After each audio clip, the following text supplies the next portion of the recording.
हमारे साथ हैं शिया धर्मगुरु कल्बे जव्वाद। सर, जिस तरीके से ईरान ने हमला किया है कल इजराइल पे, क्या प्रतिक्रिया है आपकी? बिस्मिल्लाहिर्रहमानिर्रहीम। इसको आप हमला न कहिए, हमला नहीं है, बल्कि फ़िलिस्तीनियों के डिफेंस में उन्होंने, और शुरू ही से वो कह रहे थे कि अपनी फ़ौजें वापस गज़ा से बुलाओ, फ़िलिस्तीन से अपनी फ़ौजें वापस बुलाओ और फ़िलिस्तीनियों को उनका अधिकार दो, अधिकार दो। क्योंकि आप कह रहे हैं कि आप कभी टीवी कह रहा है कि इसराइल जो बड़ा मजलूम है, बड़ा बहुत बेचारा है, वो उसने फ़िलिस्तीनियों के पूरे मुल्क पर कब्जा कर रखा है और फ़िलिस्तीनियों को घरों से निकाल कर कैंपों में कर दिया उनको। 40 साल से फ़िलिस्तीनी कैंपों के शरणार्थी शिविरों में रह रहे हैं। अरे दुनिया को बताओ कि 40 साल से इसराइल ने फ़िलिस्तीनियों को अपने घरों से निकाल बाहर किया है। आज लाखों फ़िलिस्तीनी जो हैं वो शरणार्थी गिरोह में रह रहे हैं, पनाहगाह कैंपों में रह रहे हैं। उस कैंपों पर भी हमला करके उनको मार रहा है इसराइल। तो अब कौन हुआ आतंकवादी? ये नन्हे नन्हे बच्चे जो उसने मारे, ये आतंकवादी थे? जो दूध पीते बच्चों को बीमारी के, ये आतंकवादी थे? या इसराइल आतंकवादी है कि जो अपनी आज़ादी के लिए लड़ रहे हैं? तो अगर ये बच्चे आतंकवादी हैं, ये फ़िलिस्तीनी आतंकवादी हैं जो अपने मुल्क की और अपने वतन की आज़ादी के लिए लड़ रहे हैं, तो फिर तुम्हारी निगाहों में सुभाष चंद्र बोस भी आतंकवादी हो जाएंगे, फिर गांधी जी भी आतंकवादी हो जाएंगे, फिर मुजीबुर रहमान भी आतंकवादी हो गए, क्योंकि उन्हीं ने भी अपने मुल्क के लिए लड़ाई लड़ी है। तो जो अपने मुल्क के लिए लड़ाई लड़े वो आतंकवादी होता है। जो हमला करे, उनके मुल्क पर कब्जा करे, वो आतंकवादी है। इसराइल आतंकवादी है, फिलिस्तीनी ना हिजबुल्लाह ना फिलिस्तीन, कोई आतंकवादी नहीं। दूसरे कोई अरब देश इस पर नहीं बोल रहे हैं, सऊदी अरब नहीं बोल रहा है, टर्की नहीं बोल रहा है। देखिए, सब जगह अमेरिका की बेस हैं। तुर्की में अमेरिका की बेस हैं, हज़ारों हज़ार फौजी असलाह उनका मौजूद है, वो सांस नहीं ले सकते बगैर अमेरिका के। सऊदी अरब में 2 लाख फौजें इसराइल उसकी अमेरिका की मौजूद हैं, और सिर्फ 15 मिनट के अंदर अगर एक लफ्ज़ भी वो सऊदी अरब बोल दे इसराइल के खिलाफ या अपने खिलाफ, 15 मिनट में उन फौजों का कब्जा पूरे सऊदी अरब पर हो जाएगा। तो अपनी अय्याशी और बदमाशी और अपनी हुकूमत बचाने के लिए ये बोल सकते ही नहीं है, ये गुलाम है। एक आपके किसी ने पूछा था, ईरान बोल रहा है, और सिर्फ ईरान बोल रहा है, क्योंकि देखिए आज गांधी जयंती है। मैं पूछना चाहता हूँ, लोग कह रहे साहब तुम लोग क्यों फिलिस्तीनियों के हक़ में बोल रहे हो, क्यों तुम हिजबुल्लाह के हक़ में बोल रहे हो? तो मैं कह रहा हूँ कि आज गांधी जयंती है, गांधी जी से हमने ये सबक लिया है। गांधी जी साउथ अफ्रीका गए थे वहाँ के कालों को बचाने के लिए। गांधी जी ने कहा कि हमारे हिंदुस्तान के नहीं है लेकिन मजलूम है, हम उनकी हिमायत करेंगे। और हमें मौला अली का भी इरशाद यही है कि मजलूम की हिमायत करो और जालिम की मुखालिफत करो। मजलूम चाहे कोई किसी धर्म का हो, तुम उसकी हिमायत करो, और जालिम अगर तुम्हारा भाई भी है तब भी तुम उसके खिलाफ खड़े हो जाओ। और यही इमाम हुसैन का भी था और यही गांधी जी का भी कौल है, उसी पर हम अमल कर रहे हैं। गांधी जी साउथ अफ्रीका क्यों गए थे? क्या हिंदुस्तान से ताल्लुक उसका? साउथ अफ्रीका कहाँ, इंडिया कहाँ, मगर गए थे वहाँ कालों को बचाने के लिए।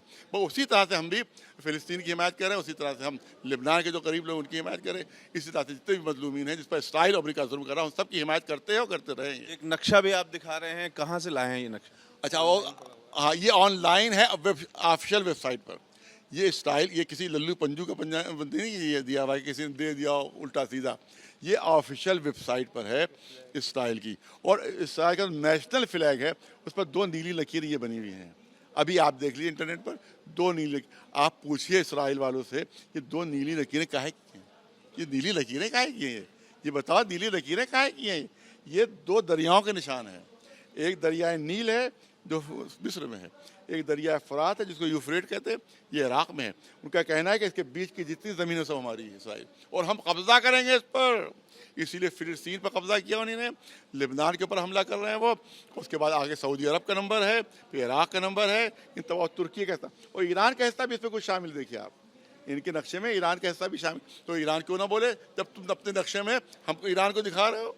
तो कैसे ईरान ना बोले? नक्शे को लेके बवाल? हाँ, नहीं, उनके नक्शे के बवाल नहीं, उनकी प्लानिंग को लेकर बवाल है। खाली नक्शा नहीं है, प्लान, और फिर नक्शा भी।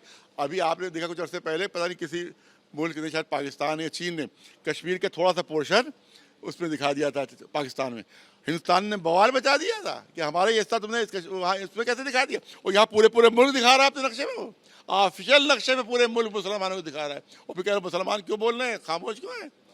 तो चक्कर यही है कि उसकी पूरी प्लानिंग है कि तमाम मुल्कों पर कब्जा किया जाए, जिसमें मक्का, आप कह रहे हैं तुम क्यों बोल रहे हो, मक्का मदीना शामिल है।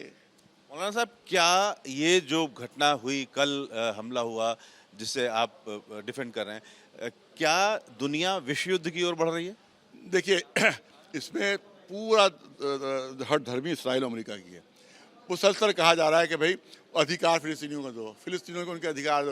अरे अटल बिहारी जी की तकरीर सुन लीजिए, लाल किले से कर रहे हैं तकरीर अटल बिहारी जी, जो फाउंडर हैं बीजेपी के। आज बीजेपी वालों को क्या हो गया है, ये फाउंडर हैं जो कह रहे हैं कि आक्रमणकारी है इसराइल, आक्रमणकारी है इसराइल, उसने फिलिस्तीनी के ज़मीन पर नाजायज़ कब्जे किए हैं, लिहाजा उनको छोड़ना होगा, उनको फिलिस्तीनियों को उनका अधिकार देना होगा। अरे जो बीजेपी का फाउंडर वो कह रहा है आक्रमणकारी इसराइल, और तुम कह रहे हो बेचारा है बहुत, उस पर जुल्म हो रहा है। क्या लग रहा है और देश भी अभी इसमें शामिल हो सकते हैं?